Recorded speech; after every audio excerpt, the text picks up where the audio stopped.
Hello guys,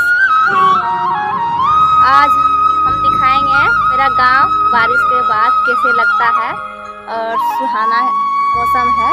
आइए दिखाते हैं आप लोगों को। देखिए नज़ारा कैसा है।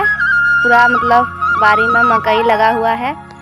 बरसात के बाद मौसम देखिए ऐसे लग रहा है। सुहाना सुहाना मौसम है।